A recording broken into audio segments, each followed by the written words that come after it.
Salut, j'espère que c'est la pleine forme chez toi. Bienvenue dans cette nouvelle vidéo, un nouvel entretien consacré à la série sur comment tu peux commencer par profiter du temps que tu passes sur Internet. Et cette fois-ci, nous nous sommes déplacés, nous sommes présentement là, comme tu peux le voir derrière moi, dans la capitale administrative et politique du Bénin, Porto-Novo, où nous nous sommes déplacés pour aller à la rencontre d'un web entrepreneur qui a un parcours atypique. Suivez-moi pour qu'ensemble on aille découvrir de quoi il va être question, ce qu'il a à partager avec nous comme expérience.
Chers internautes, comme je vous le disais tout à l'heure, je suis présentement à Porto-Novo et comme vous pouvez le voir derrière nous, nous sommes en mode laboratoire.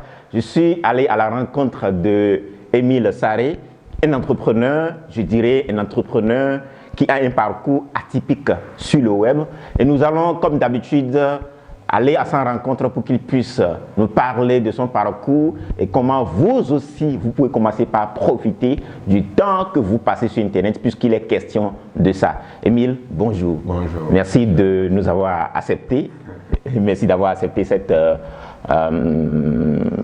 demande d'aller à la rencontre des gens qui nous suivent pour leur partager ton expérience.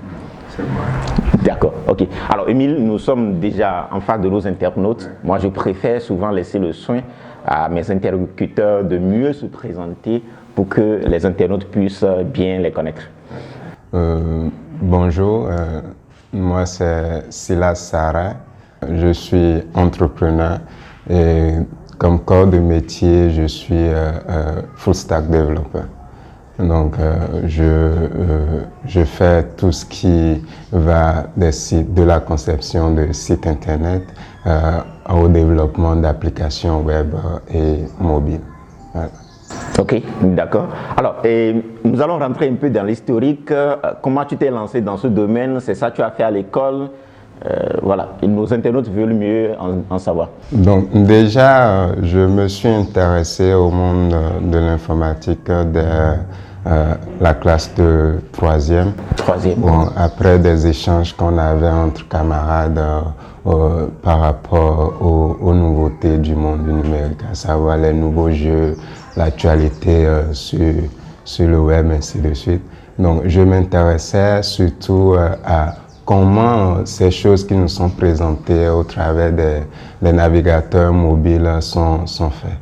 Donc, c'est de fil en aiguille, je me suis intéressé à ça, j'ai cherché, j'ai vu qu'il fallait apprendre des langages de programmation et petit à petit, toujours avec un téléphone portable, je cherchais et j'ai appris quelques langages, mais c'est bien après, en classe de seconde, que ça a vraiment, j'ai vraiment épousé, j'ai vraiment compris beaucoup de choses dans le domaine et donc décidé de faire carrière dans ce domaine-là. Après ça, j'ai eu mon bac que j'ai failli rater à cause du temps que je consacrais aux recherches.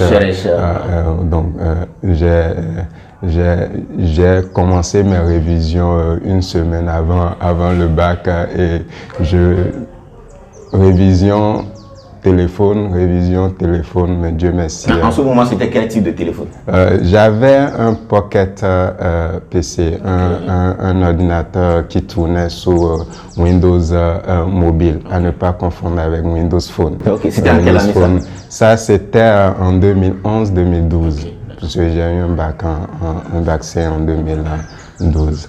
Donc, après ça, je me suis inscrit, après mon bac, je me suis inscrit en mathématiques parce que j'avais pas les moyens pour aller dans une école me permettant d'apprendre plus de choses dans le domaine. Voilà. Donc, j'ai dû, la seule chose qui allait dans le sens de mon domaine parce que j'ai compris qu'il fallait être bon en mathématiques pour être bon en programmation. Donc, je me suis inscrit en mathématiques et physique et à l'UAC, Université d'Abomey-Calavi.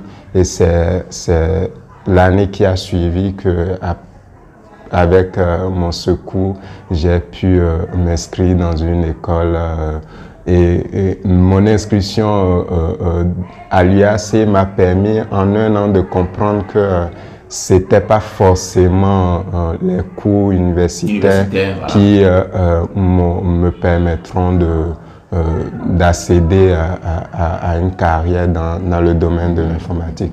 Mais étant dans un pays où il faut toujours avoir les diplômes. Voilà les diplômes. Donc, je me suis inscrit dans une école que j'ai fait 3 années en licence appliquée à la gestion des entreprises. J'ai eu ma licence et je me suis...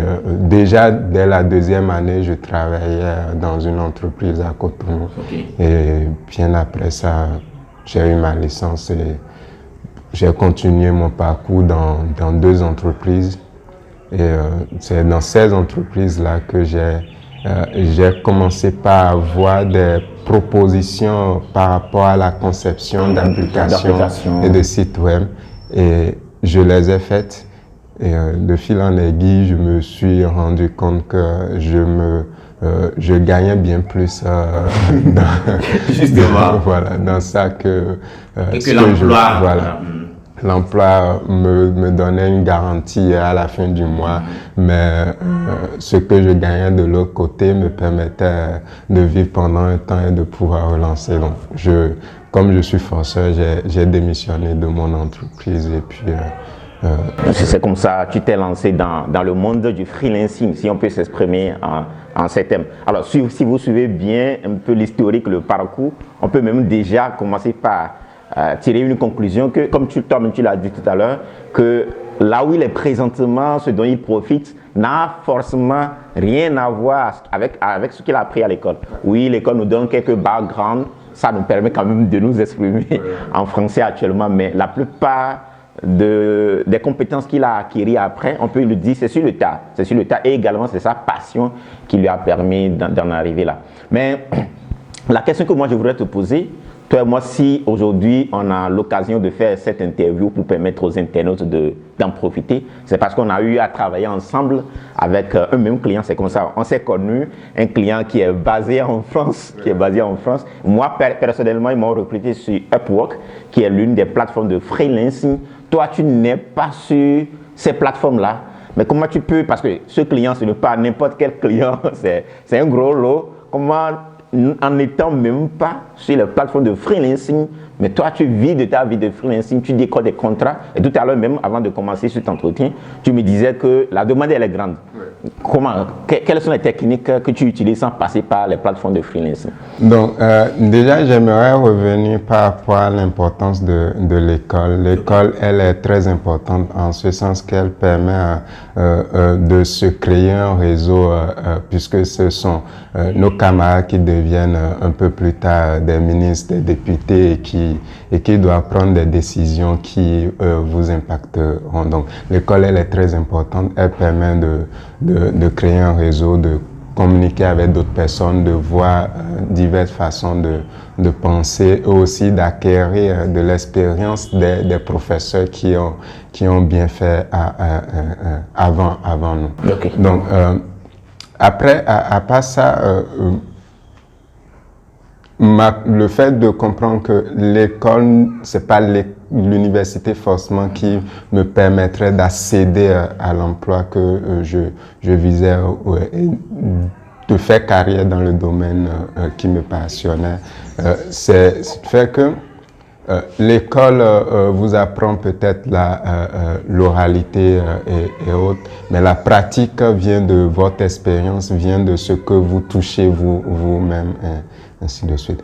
Donc, depuis le début, et pour répondre à votre question, comment j'ai fait pour, sans être sur une plateforme de freelancing, comment j'ai fait pour accéder à certaines offres, c'est que déjà, dans le cas de ce qui nous a réunis, David Laroche, au fait, j'ai participé à une offre d'emploi que j'ai d'ailleurs eu grâce à un étudiant qui était en année inférieure, mais parce qu'il me prenait comme modèle et donc comme il savait que j'étais bon dans le domaine, il a eu l'offre, il y a participé et il m'a envoyé le lien en me disant qu'il y a participé, mais il sait qu'il va pas être choisi, mais il a pensé à moi. Donc voilà l'un des bénéfices de l'école, du réseau. Voilà. Donc c'est à partir de ce lien j'ai postulé. Il y a une batterie de tests pratiques et comme moi, je m'étais déjà préparé, j'ai fait tous ces tests-là, j'ai passé tous ces tests-là et enfin un jour, j'ai reçu un mail qui me disait que j'ai été sélectionné. Tu as été sélectionné.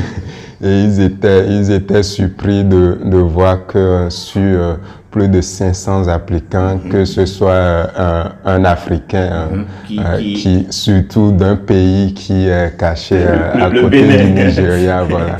Donc d'abord j'ai eu des félicitations par rapport à ça, du fait d'être le seul parmi les plus de 500. Donc c'est comme ça que j'ai eu cette offre-là à l'extérieur. Mais bien avant ça, j'avais des offres au Bénin au niveau des entreprises et au niveau de particuliers.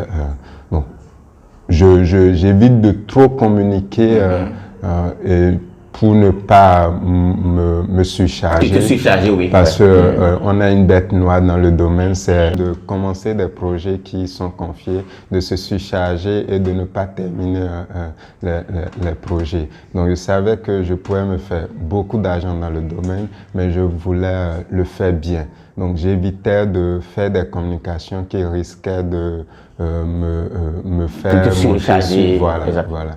Mais puisque un client satisfait est un client acquis et un bon marketeur acquis. Donc ce sont mes clients qui essentiellement travaillent, un peu comme moi, qui me recommandent parce que je fais le travail, mais je vais encore bien au-delà. Donc, en montrant au client que oui, je maîtrise bien la chose, en lui permettant d'éviter un certain nombre d'erreurs, ainsi de suite. Voilà.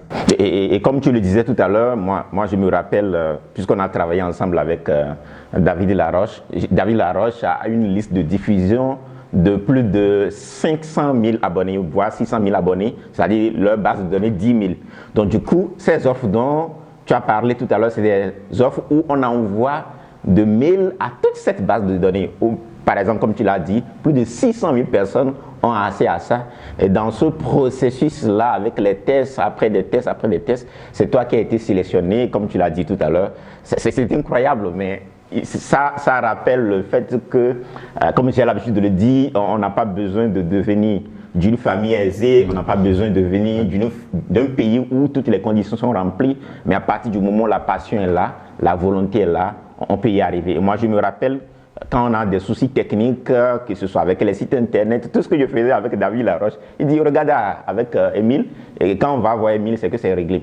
On a eu quelques prestations très récemment, quand nos sites internet sont attaqués, quand les développeurs avec lesquels je travaille n'y arrivent pas, c'est Émile J'appelle qui arrive à nous débloquer. Donc c'est pour dire qu'à partir du moment où on a la volonté, on a la passion, on peut y arriver. Ceci me permet de... Bon, c'est vrai, on a déjà commencé par parler.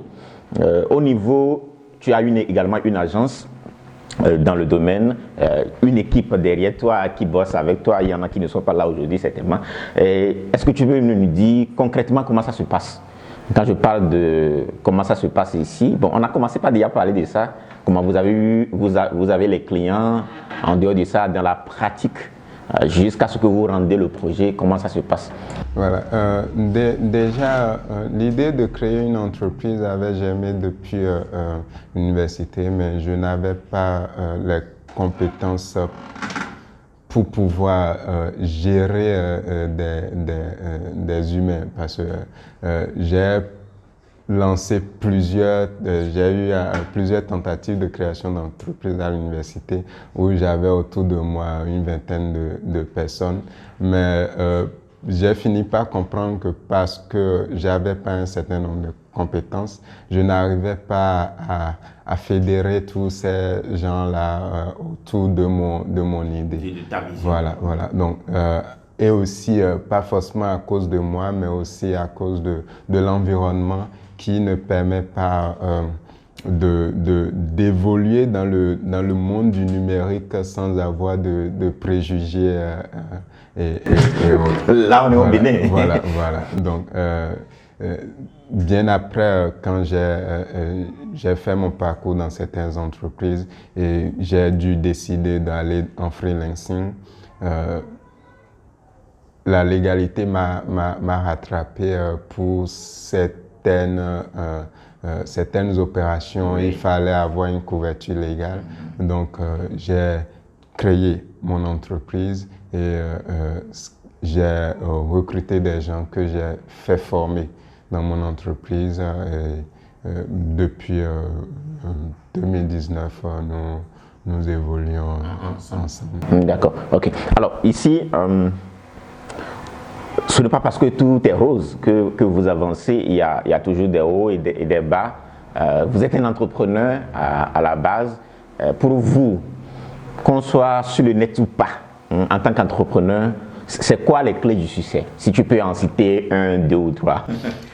Déjà, les clés du succès, il y en a plusieurs, mais je vais donner celles que je pense m'ont aidé à évoluer dans le domaine. C'est déjà, et je crois que ça s'applique à tous les domaines, c'est quand vous êtes dans un corps de métier, quand vous êtes dans un domaine, il faut que vous soyez, je vais utiliser le mot que j'utilise avec tout le monde, il faut que vous soyez implacable dans ce domaine.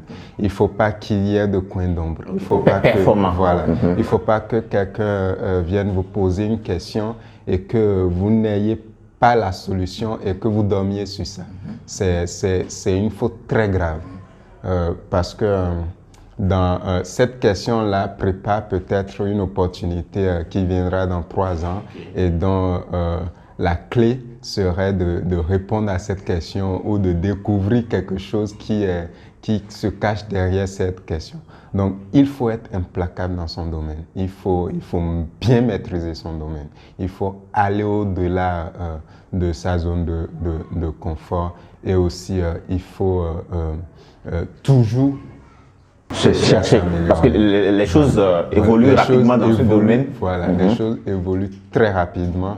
Je vais donner un exemple simple. Dans mon domaine, on utilise des langages de programmation. Quand moi j'ai commencé, je donne l'exemple du JavaScript, on était à la version 3.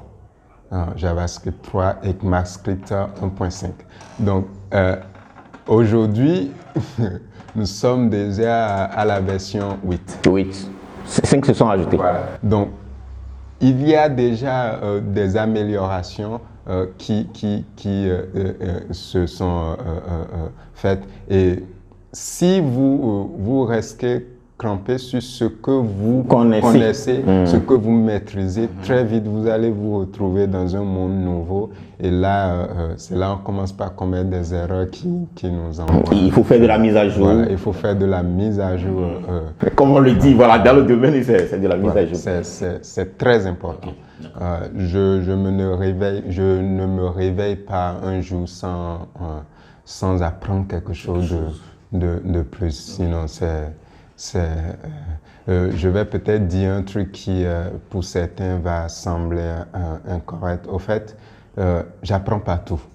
C'est peut-être une mauvaise habitude, mais même quand je vais aux toilettes, je dois lire quelque chose. Voilà. Donc, parfois, dans la journée, j'ouvre certaines fenêtres de navigateur sur mon smartphone ou sur mon ordinateur que je transfère sur mon smartphone, que je prépare spécialement pour les temps morts, les temps où je suis aux toilettes, les temps où je mange, les temps où, parce que je suis jeune, je ne suis pas encore, j'ai pas l'âge d'avoir... C'est ce qu'on appelle la passion. Voilà, j'ai pas l'âge d'avoir les bonnes habitudes dans ce sens. En termes de s'organiser, savoir que quand on mange, on ne touche plus à rien, comme on le dit à nos enfants, la bouche qui mange ne parle pas. Voilà, parce que je suis conscient qu'à partir d'un certain âge, j'aurais déjà perdu plein de neurones, donc l'apprentissage me serait difficile. Donc c'est le moment de beaucoup apprendre. Apprentissage perpétuel, la mise à jour, faire de la veille pour être au top dans le domaine, être le maître de son domaine ou bien être maître de son domaine. Ça c'est implacable. Implacable, voilà. C'est le plus important. Voilà, implacable. Donc ça c'est le premier secret. Un autre secret? Un autre secret, il faut être patient. La patience. Il faut être patient parce que la patience, ça vous permet de savoir qu'un échec n'est pas la fin de tout chose. Quand vous avez un échec, réessayez, vous avez un autre échec, vous ne commettrez plus les mêmes erreurs. Et le fait même de savoir que faire telle action concourt à telle erreur est déjà une connaissance que plein de gens n'ont pas. Donc, cela vous permet d'avoir de l'expérience.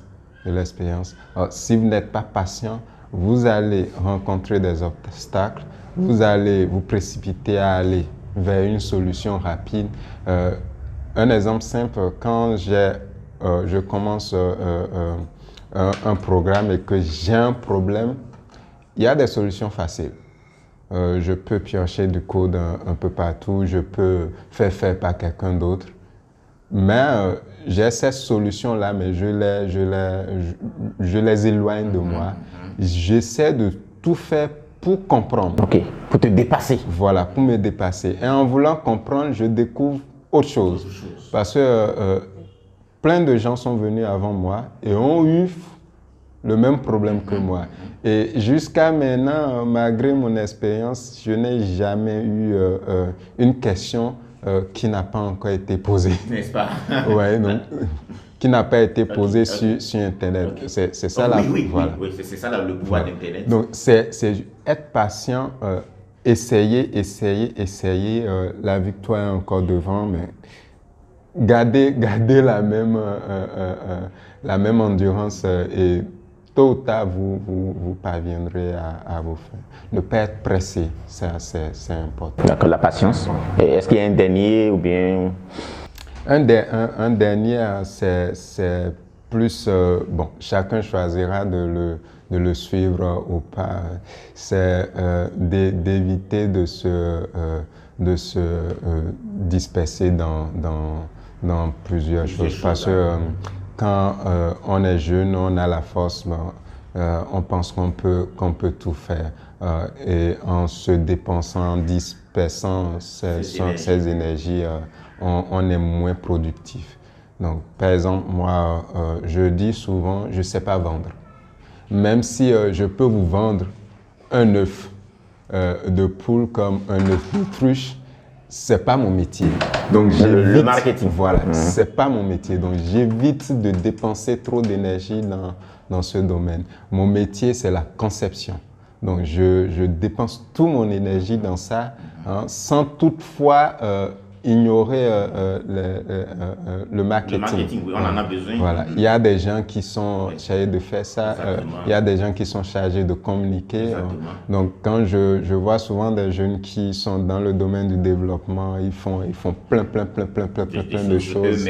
Voilà. Et à la fin, ils finissent à ne rien faire et à abandonner. C'est comme le disait récemment le président Talon, il dit que c'est vrai, on peut ne pas avoir de compétences ou bien de talent dans un domaine donné, mais il faut quand même avoir du talent pour aller dénicher des talents qui vont travailler avec vous. Donc, du moins, il faut identifier l'élément dans lequel vous-même vous êtes bon, comme tu l'as dit, se concentrer là-dessus, devenir maître, être patient, apprendre de nouvelles choses et derrière les autres compétences qui vont vous permettre, parce que c'est un tout, qui vont vous permettre d'arriver à atteindre l'objectif. Il faut chercher des gens à même de vous accompagner dans ce processus. Alors, si là, c'est notre entretien tend progressivement vers la fin et ma prochaine question, nous sommes ici présentement au Bénin et tu sais quand il est question d'internet au Bénin ou du moins on voit un ordinateur avec toi, tu es sur ordinateur à longueur de journée. Ce qui vient tout de suite dans la tête des gens, c'est que ceux qui ont des ordinateurs, ceux qui sont sur internet sont synonymes des arnaqueurs. Et quel conseil tu as à l'endroit de ces jeunes qui sont présentement, pourquoi pas, sur le net ou du moins qui ont envie de se lancer? Comment démystifies-tu ce monde-là et quel conseil tu as à leur prodiguer pour qu'ils puissent profiter du temps qui passe sur Internet et surtout en bon escient?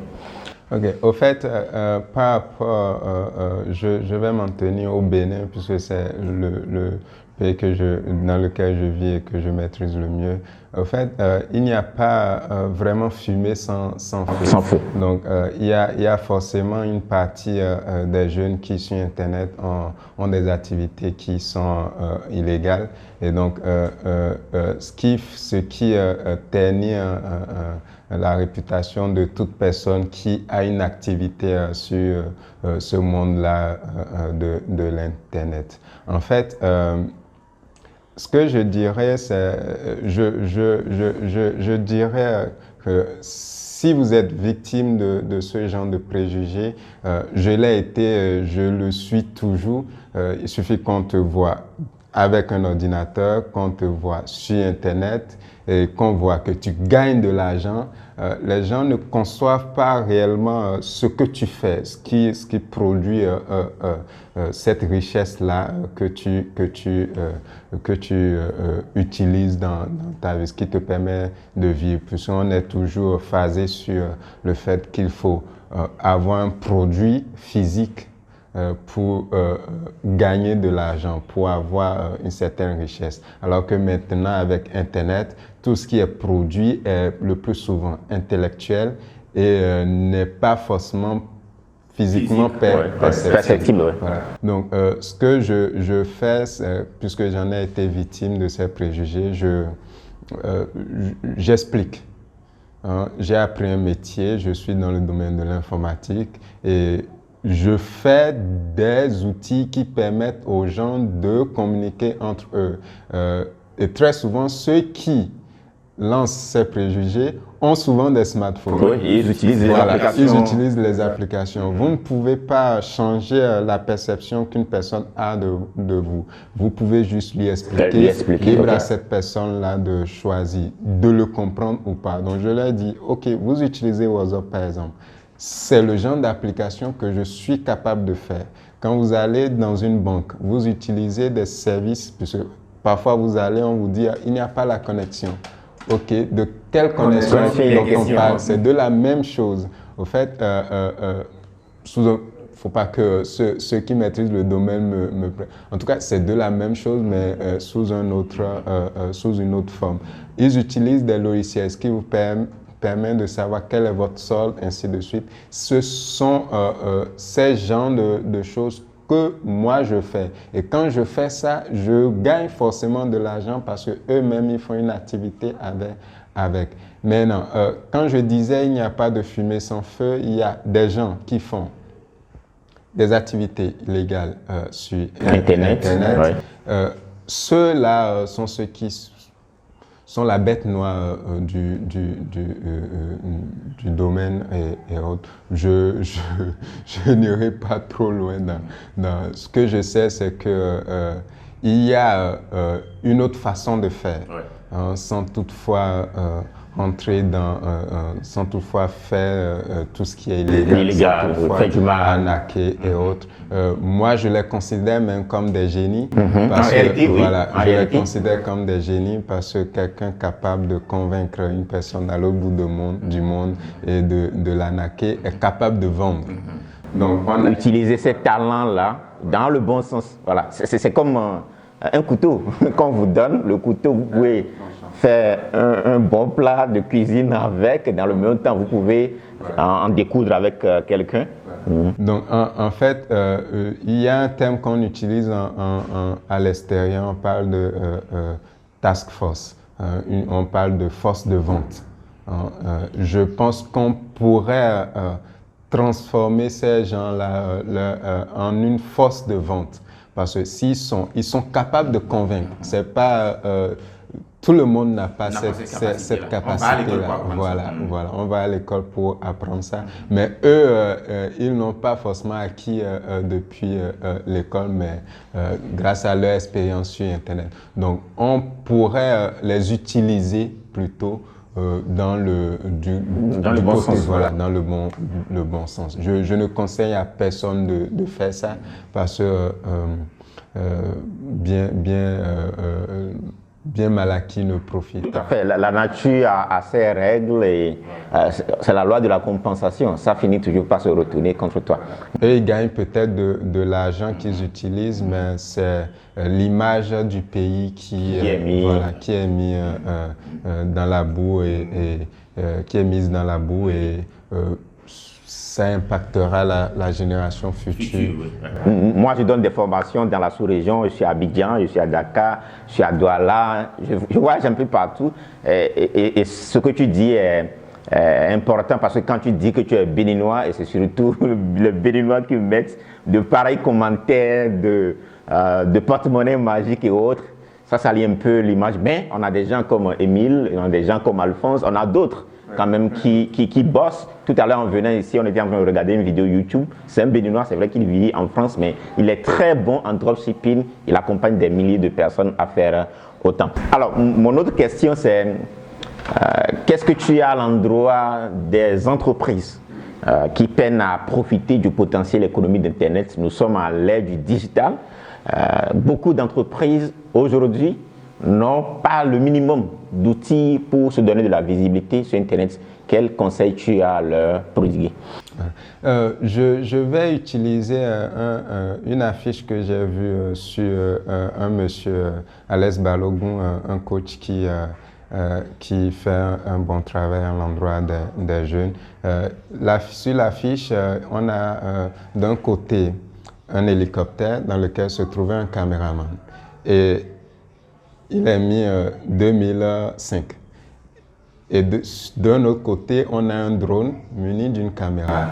Donc, en un laps de temps, le caméraman, le pilote et tout ce qui travaille autour de ce système-là ont été supprimés et ont perdu leur emploi. D'accord? De la même façon, quand on prend actuellement l'épidémie qu'on a actuellement, qui est celui du Covid-19, plein d'entreprises ont fermé. Et on voit en France, le jeu devient pipé jusqu'à ce qu'on dit aux grandes entreprises qui vendent sur Internet de décaler le Black Friday pour permettre aux entreprises qui sont conventionnelles de pouvoir vendre parce que ayant des restrictions par rapport à l'ouverture. Donc, ces deux exemples-là pour montrer aux jeunes entrepreneurs que vous avez besoin du numérique pour pouvoir non seulement augmenter vos revenus, mais aussi améliorer votre processus interne, pouvoir automatiser certaines tâches. Et ne pas risquer d'être, de faire faillite parce que il y aurait une injonction de non-ouverture dans le pays où vous exercez. Maintenant, par rapport aux entreprises, aux grandes entreprises, ce que je dirais, c'est déjà au Bénin, je vois encore plein d'entreprises qui font toujours des tâches manuelles, continuent d'avoir un journal, voilà, continuent d'avoir un cahier de journalisation et autres. Donc, leur base de données est sur un papier. Je leur conseillerais que toute œuvre humaine est perfectible. Quand il y a le facteur humain, il y a le risque zéro n'existe pas, il y a l'erreur. Mais quand on parle du numérique, quand on parle d'un programme informatique, l'erreur existe, mais est infime. L'erreur existe, mais est infime. L'ordinateur ne se fatigue pas, l'ordinateur calcule plus vite.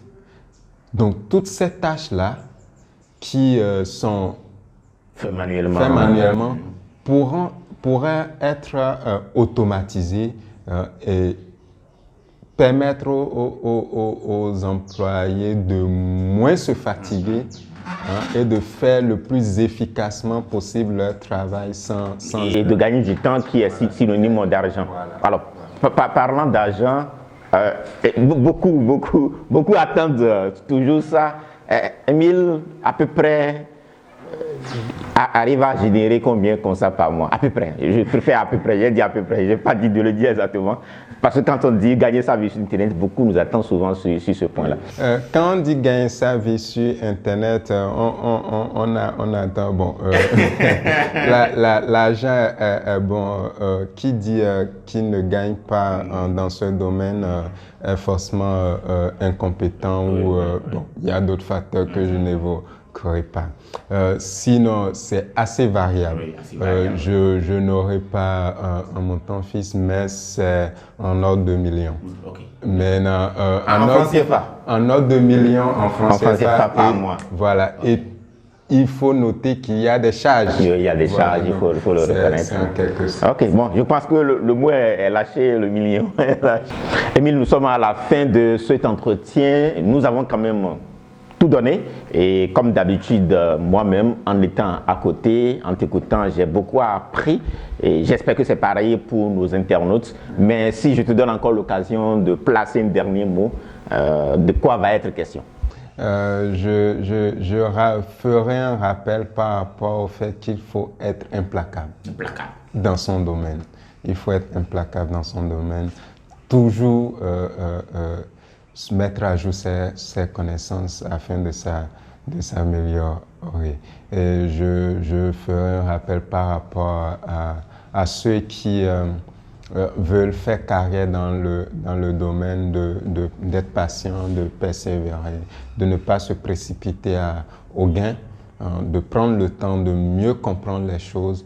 Cela va leur permettre de ne pas gagner une somme minime pendant un temps, mais plutôt à partir d'un moment de gagner et d'augmenter leurs revenus sur le long terme.